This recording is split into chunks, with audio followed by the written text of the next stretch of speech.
It's been teased for weeks. It's finally here. The Blake Lizotte episode. Good morning to you. Friday morning, I'm Dejan Kovacevic of DK Pittsburgh Sports. This is Daily Shot of Penguins, such as it is in the early days of August. It comes your way bright and early every weekday. If you're into football and or baseball, I also offer daily shots of Steelers and Pirates based on things that are actually happening, which makes those easier to fill than this one. However, Lizotte met with the Pittsburgh media remotely yesterday, shared some of his thoughts on coming to this team, some of what he can bring, and here's just a small slice of that. I bring energy and tenacity and speed, and obviously, down the middle, there's those top two guys aren't moving, nor should they ever move. And down the bottom six, I think Eller is an amazing player, and he's obviously well storied and has won and has done great things in his career. And I think for me, I just bring a little more youth and some energy to kind of give, I don't know if you want to call a heartbeat or some life to games. I think that's what I do well, is when we maybe don't have our A game, is I tend to bring players into the game, whether it be with tenacity or speed or forechecking or whatever that might be. I have a tendency to kind of drag players who maybe don't have it that night into the game. So I think for me, bringing it to Pittsburgh, that'll be key. Specifically on the nights where maybe the team as a group doesn't have their A game. Now, I'm on record as really liking this signing, and not just because he comes at a relatively cheap price, 2 years at $3.7 million. I like the fact that he's consistently been capable of double-digit goals with the Kings. I like that he's been a conscientious and effective penalty killer. I like that he's been able to slide up and down the lines, though he's mostly a bottom six guy. I like that he's able to be at center. In fact, center's his more natural position than the wing. With the Penguins, he'll be a wing. But, if needed. More than anything, though, I like two things. One, he's 26 years old. And in Pittsburgh, of course, that's anything but old. He brings very real wheels and very, very real energy, which is my number two. Because as you heard him say, he likes to be that guy who drags the team into the fight. And if that phrase sounds familiar, either Lizotte picked that up from somebody out in LA, or he's overheard Mike Sullivan using it, because I've never heard anyone other than Sullivan use it. And Sullivan, of course, would use that most often as it applied to Jason Zucker. Now, comparing Lizotte to Zucker is a little silly when it comes to the production standpoint. Zucker's capable of 2, even 3 times the goal and point totals that Lizotte is. Zucker's also a very real top 6 option as opposed to a bottom 6 option. However, in this one specific regard, man, that's needed. It just is. That player did not exist on the 2023-24 Penguins. He just didn't. As I saw it, the 3 players who were the most consistent in their effort and energy and fire and drag the fight out of everybody, or however you want to call it, were as follows: Sidney Crosby, Lars Eller, Marcus Pettersson, with a respectful nod in the direction of Brian Rust. And that is it. And even then, within those 4 guys, you don't have that type A personality that's going to come back to the bench and start wailing away at everybody. What's going on?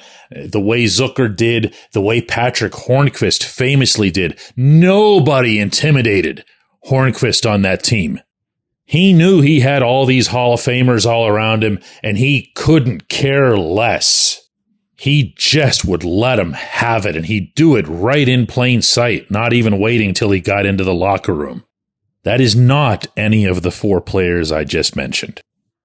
This episode is brought to you by Bet Online, your number one source for all your summer sports needs this season, from Major League Baseball, golf, NHL, NBA playoffs.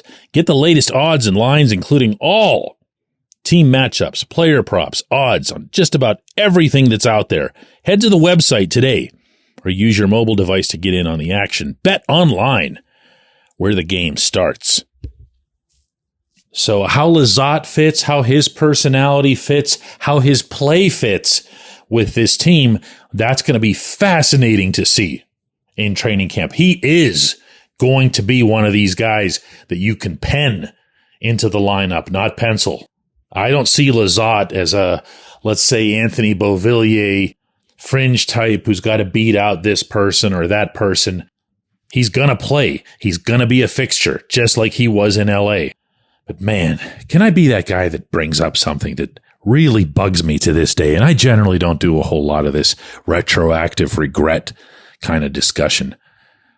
What in the world was Ron Hextall thinking, losing Brandon Tanev? How do you add a player like that to your roster? You want to talk about dragging people into the fight. He didn't just talk it. He went out and lived it. There was no such thing as a low energy or even medium energy Tanev shift. He was everything that this team needed in that slot. And Hextall loses him because he wanted to protect 36-year-old Jeff Carter. Oh, man. Come on, somebody had to bring this up. When we come back, J1Q.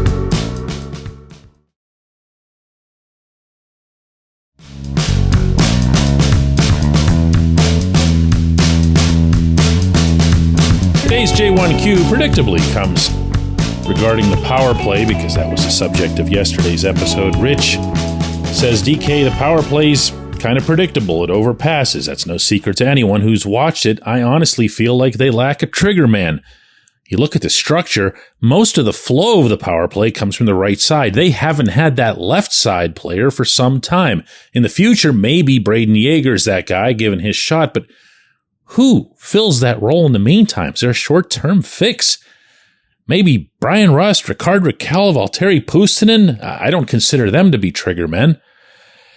Well, Rich, out of the three guys you just mentioned, the only one that has any kind of one-timer, if that's your definition, and there's a lot of people that apply a very narrow definition to power play trigger men that's just all about one-timers because they're thinking of Alexander Ovechkin, of course. Puustinen's got one. He just doesn't use it. I don't know why. I've talked to the kid about it. I've talked to his coaches about it. They talked to him about it. Way more important than any of that. And it just doesn't happen. He doesn't shoot. It might be his strongest single trait, and he doesn't do it. But the point of yours that I appreciate the most is the one about the flow. Everything does flow off the right side, which makes sense. That's the side that has always Sidney Crosby, often Erik Karlsson or Chris Letang. There are times it has Yevgeny Malkin on that side. I don't even want to think about those because I can't stand him on the right side. I know that's where he'll get his power play goals, but I also know that that's where he'll miss the net and the puck will come all the way around and back to the Pittsburgh end. The flow on that side, and you're right about this, hasn't been the same since Phil Kessel's departure. Phil was a master on those boards. He really was. This was an underappreciated aspect. If there can be such a thing as an underappreciated aspect of Phil's time in Pittsburgh, that was it. He could collect that puck, even with his back to the middle of the rink, turn and instantly have his choice of plays. That's how smart he was over there and how versatile. He could beat you with the pass. He could beat you by skating to the middle, and you'd better believe the goaltenders respected that he could beat you with that wrist shot from anywhere. Phil had no one-timer whatsoever, and yet he was perfect for that half wall.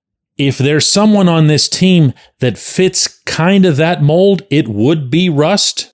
Rust can do a lot of different things. I wouldn't classify him as a great finisher. It takes him a lot of chances to score his goals. But I'll also point out that it was only a season and a half ago that Rakell was put over there and ended up pumping home 10 power play goals in the span of just a couple of months. And then I say all of this and I leave out the guy that's actually probably going to be in something of that position in Michael Bunting because he's the only one that can execute the bumper stuff. But you're right. You're right. There isn't anyone for that. So your solutions to that might entail having the puck do some more lifting, as it were, on the left side and then apply your trigger guys, so to speak, to the right, understanding that your leading power play goal scorer this past season was, Sid. But in all honesty, I don't know that David Quinn, who's going to be running the power play this winter, really needs to get all that creative. When you have one of the best tip, deflection, rebound guys in hockey history in Sid, and you have the very best, in my opinion, ever at getting the puck from the point to people down low in Carlson, make it ugly. Make it ugly. It doesn't have to be pretty. Get Drew O'Connor out there. I appreciate the question. I'm sure it's not the last we're going to have on that subject. I appreciate everybody listening to Daily Shot of Penguins, especially at this barren time of year for hockey talk. We'll be back with another one anyway on Monday.